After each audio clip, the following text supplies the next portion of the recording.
اعوذ باللہ من الشیطان الرجیم۔ سورہ آل عمران اور آیت نمبر 28 انشاءاللہ آج ہم پڑھیں گے۔ بسم اللہ الرحمن الرحیم۔ لا يتخذ المؤمنون، نہیں پکڑنا چاہیے مومنوں کو، الکافرین اولیاء، کافروں کو دوست، من دون المؤمنین، مومنوں کے علاوہ، ومن یفعل ذلک، اور جو شخص ایسا کرے گا، فلیس من اللہ فی شیء، بس اس کی اللہ کے ہاں کچھ بھی حیثیت نہیں ہے، الا ان تتقوا منہم تقاۃ، مگر یہ کہ تم ان سے بچنے کے لیے کوئی چال چلو، وَيُحَذِّرُكُمُ اللَّهُ نَفْسَهُ، اور اللہ تعالیٰ تمہیں اپنے آپ سے ڈراتا ہے، وَإِلَى اللَّهِ الْمَصِيرُ، اور اللہ کی طرف پلٹ کر لوٹ کر جانا ہے۔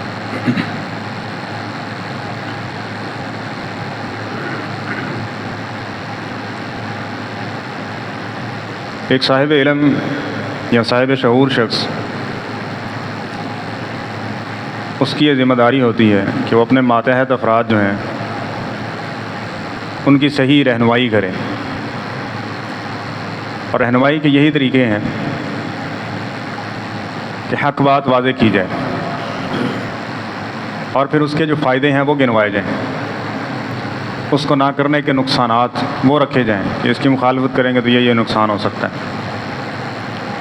اور پھر بسا اوقات ہوتا ہے کہ اس پہ سختی کی جاتی ہے کہ سختی سے ایک کام ہے اس سے منع کر دیا جاتا ہے، روک دیا جاتا ہے۔ مثلا ایک باپ ہے، وہ اولاد کو ترغیب دیتا ہے کہ یہ کام آپ کے لیے بھلے کا ہے، آپ اپنی تعلیم اس کو حاصل کرنے میں سستی مت کیجیے، اس کے فائدے یہ ہوں گے کہ آپ بڑے ہو کے یہ بن جائیں گے، آپ کی زندگی آسان ہو جائے گی، اور اگر آپ ایسا نہیں کریں گے تو نقصان ہوگا، بڑے ہو کے آپ کو مشکلات کا سامنا کرنا پڑے گا۔ اور پھر بسا اوقات بچہ سستی کرتا ہے تو اس کو سختی سے ڈانٹا بھی جاتا ہے، کیونکہ اس کو یہ چیز معلوم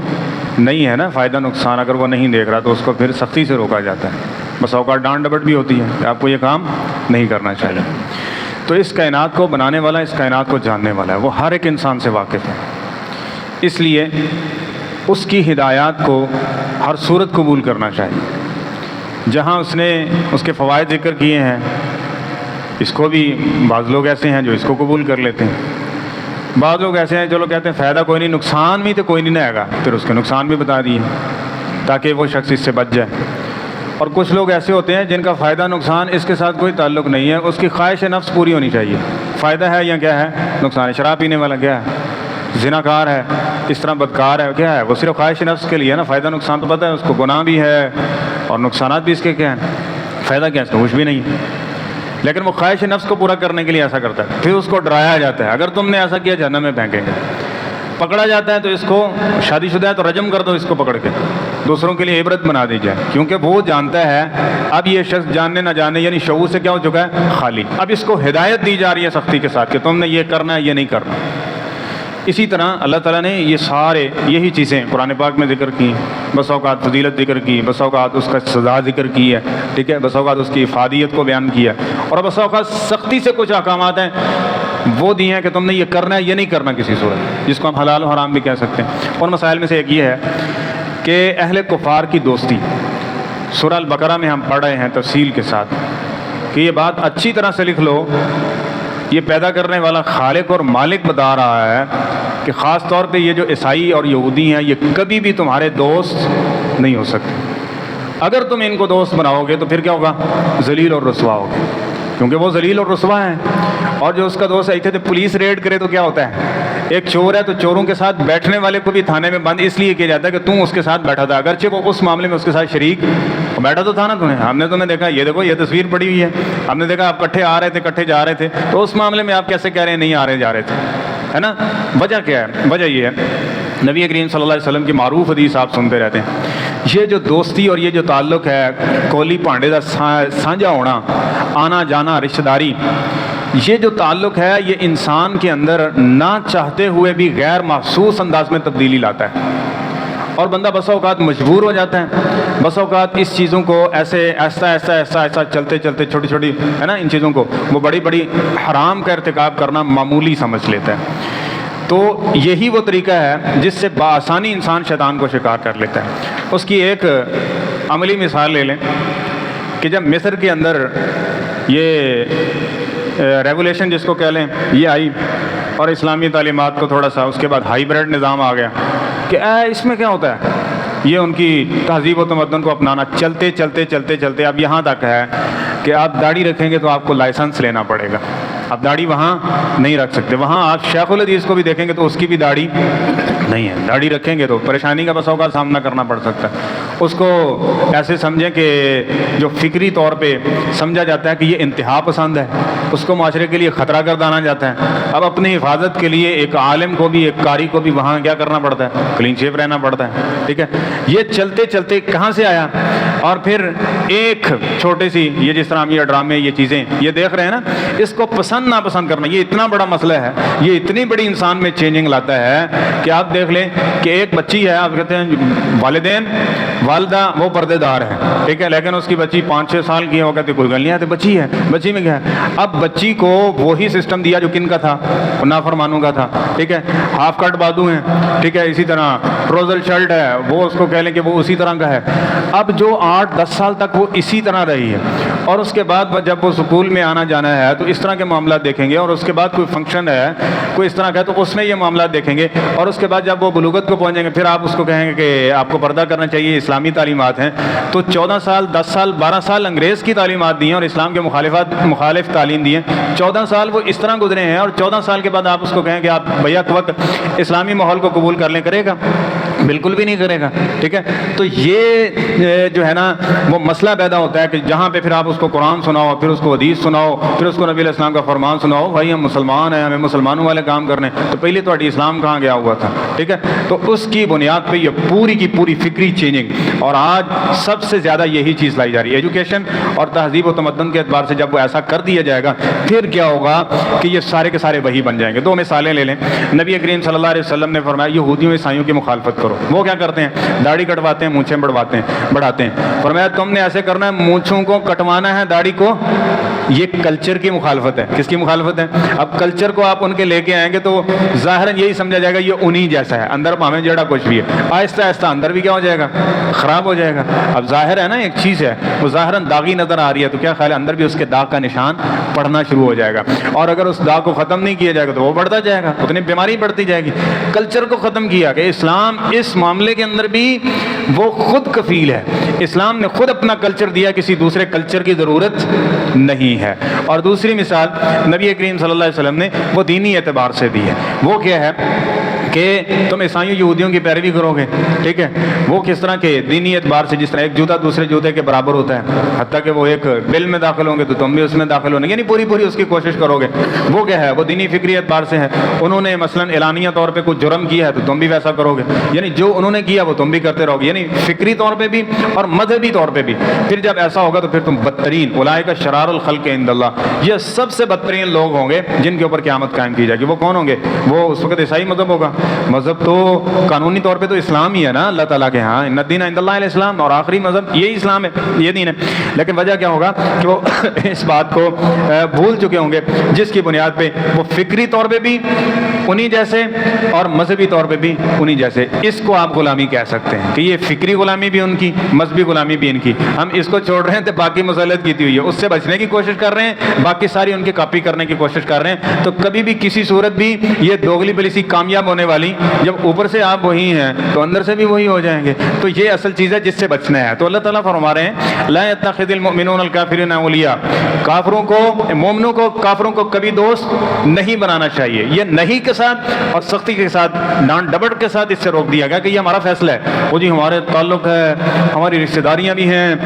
ہمارا ان کے ساتھ کاروبار کا الیکس بھی ہے، فلاں ہے، ایسے ہے ویسے ہے، گزارا نہیں چل سکے گا۔ اور میں یہ ساری باتیں تم اپنے پاس رکھو، ہم تمہیں یہ ریسٹرکشن دے رہے ہیں، ہدایات دے رہے ہیں، اور سختی سے بس اس پہ عمل پیرا ہونا ہے۔ کیا؟ کافروں کے ساتھ دوستی نہیں ہو سکتی، اور اس کی بڑی بڑی مثالیں اللہ تعالیٰ نے قرآن پاک میں دی ہیں۔ وہ کیا ہے؟ جناب نوح علیہ السلام دعا کرنے لگے اپنے بیٹے کے لیے، اور میں یہیں پہ خاموش ہو جائیے، یہیں پہ خاموش ہے۔ میں کشتی میں کیسے سوار ہو سکتا ہے وہ آپ کے؟ نہیں ہو سکتا ایسا۔ ابراہیم علیہ السلام نے باپ سے جاتے ہوئے وعدہ کر لیا کہ میں آپ سے دعائے مغفرت کرتا رہوں گا۔ اب دیکھیں زندگی میں تو دعائے مغفرت ہو سکتی ہے اس اعتبار سے کہ اللہ اس کو ہدایت دے دے، اللہ انہیں معاف کر دے، مطلب اس کو اسلام دے دے، زندگی میں تو ہو سکتی ہے، لیکن وفات کے بعد ایسا نہیں ہو سکتا۔ تو اللہ تعالیٰ نے جناب ابراہیم علیہ السلام کا اسوہ یہ ذکر کیا کہ ان کا باپ ہے، اور انہوں نے کیا کیا؟ فلما تبرأ منہ، اس سے برات کا اعلان کیا کہ اب باپ کے لیے بھی دعائے مغفرت نہیں ہو سکتی ہے۔ یہ معاملات نبیوں کی بیویاں، یہ چیزیں ذکر کر دی، یعنی اس حد تک بھی اگر آپ کا کلوز رشتہ داری اور تعلق ہے تو پھر بھی اسلام کی یہ تعلیمات ہیں، آپ قلبی طور پہ اس کو دوست نہیں بنا سکتے۔ رشتہ داری رہے گی، وہ جس حد تک ہے آگے بڑھانے کی اجازت نہیں ہے، لیکن یہ جو ہے اس کو نبھانے کی کوشش کریں اسلامی حدود کے اعتبار سے، لیکن ان کے ساتھ قلبی تعلق لگاؤ ایسا کہ غیر شرعی رسوم اور رواج کے اندر بھی اس کا ساتھ دینا، یہ تمہیں بھی ویسا کر دے گا۔ فرمایا تم نے مومنوں کو چھوڑ کے ایسا نہیں کرنا، اور سب سے مضبوط ترین دوستی جو دنیا کے ساتھ آخرت میں بھی رہے گی وہ ایمان کی بنیاد پہ ہے۔ فرمایا کہ الاخلاء یومئذ عدو، یہ جو دوستیاں ہیں نا یہ ساری دشمنیوں کے اندر تبدیل ہو جائیں گی، الا المتقین، سوائے ایک دوستی ہے کہ جو دنیا میں بھی سب سے میٹھی اور لذیذ ہے اور آخرت میں بھی یہ دوستی قائم ہوگی، وہ ہے جو تقوی کی بنیاد پہ ایک دوسرے کے ساتھ دوستی ہے، تعلق نہیں ہے، خاندان نہیں ہے، زبان نسل نہیں ملتی، لیکن ایک اسلام کی بنیاد پہ، دین کی بنیاد پہ جو محبت ہے یہ وہ محبت ہے کہ قیامت کے دن بھی یہ قائم رہے گی، اور پھر ان کو ساتھ دیا جائے گا، کس کا؟ ما انعم اللہ علیہم من النبیین والصدیقین والشہداء والصالحین۔ اب یہ صالحین کے ساتھ اس کو ساتھ کیوں دیا گیا جبکہ یہ اس طرح کا کرنے والا نہیں تھا عمار؟ کیونکہ ان کے ساتھ یہ محبت رکھنے والا تھا۔ المرء مع من احب، صحابی نے سوال کیا نا کہ اللہ کے رسول میں کہاں ہوں گا قیامت کے دن؟ آپ کا تو بہت بلند مقام مرتبہ ہے، فرمایا اللہ نے یہ آفر چلا رکھی ہے، تم جس سے محبت کرو گے نا قیامت کے دن اللہ اس کا تمہیں ساتھ عطا کر دے گا۔ تو اگر تم نبی صلی اللہ علیہ وسلم سے محبت کرو گے تو قیامت کے دن نبی کا دیدار بھی ملے گا، آپ کے ساتھ لیکس یہ چیزیں ساری سہولیات آپ کو میسر ہوں گی۔ اگر کفار کے ساتھ دوستی ہوگی تو پھر اس کے ساتھ کھڑے ہوگے۔ تو اس لیے فرمایا کہ تم نے مومنوں کو چھوڑ کے، مومن ماڑا ہے، کمزور ہے، ٹھیک ہے، وہ مومن تو ہے نا، لیکن ایک شخص شرک کرتا ہے، ایک شخص کفر کرتا ہے، وہ دنیاوی اعتبار سے سب سے اچھا کیوں نہ ہو، وہ دنیاوی اعتبار سے آپ کے لیے نفع مند کیوں نہ ہو، وہ دنیاوی اور اخلاقی اعتبار سے آپ اس کو کہیں آتے فرشتہ صرف کیوں نہیں لگتا، لیکن رحمان کے فیصلے بھی کہ سمجھے یہ سارے تمہارے فیصلے اور تمہارے تجربے اور تمہاری آبزرویشن ہے، لیکن جو کائنات کو پیدا کرنے والا رب ہے نا اس کا یہ حکم ہے کہ تمہیں اجازت ہی نہیں ہے کہ تسی آیا اس طرح کی یہ پھل چھڑیاں کیوں بہا رہے ہو اور یہ کیوں ذکر کریں؟ جب تمہیں اجازت ہی نہیں دی ایسا کرنے کی تو تم پھر اس کے فوائد ذکر کر رہے ہو، اس کی جناب افادیت کے سامنے لا کر بات ختم ہے۔ جس کے عقیدے میں شرک ہے، مشرک ہے، اور اس طرح جو کفر کرنے والا ہے اس کے ساتھ دوستی قلبی تعلق نہیں ہو سکتا، اس کو اولیاء نہیں بنایا جا سکتا۔ اور اولیاء کا ایسا تعلق ہوتا ہے یہ وہی فکری انقلاب بڑی تیزی سے لاتا ہے، جس طرح نبی کریم صلی اللہ علیہ وسلم نے فرمایا تھا نا من کنت مولا ہو فعلی مولا ہو، جس کا میں دوست ہوں اس کا علی بھی کیا ہے دوست۔ یہ دوستی ہے، یہ دوستی تعلق ایسا۔ تو اگر یہ تعلق اہل کفار کے ساتھ رکھیں گے تو یہ حرام ہے، اس کی اجازت نہیں ہے۔ آگے سنیں اللہ فرماتے ہیں وَمَن يَفْعَلْ ذَلِكَ، جس بندے نے ایسا کیا، جس بندے نے، آگے تھوڑی سی دھمکی بھی لگا دی۔ اب یہ تصور کریں کہ وہ لگانے والا کون ہے، لگانے والا کون ہے؟ وہ اللہ تعالیٰ کی ذات ہے جو قادر ہے اور پوری طرح ہر چیز کے اوپر قادر ہے۔ وہ فرما رہا ہے کہ جس بندے نے ایسا کیا نا تم میں سے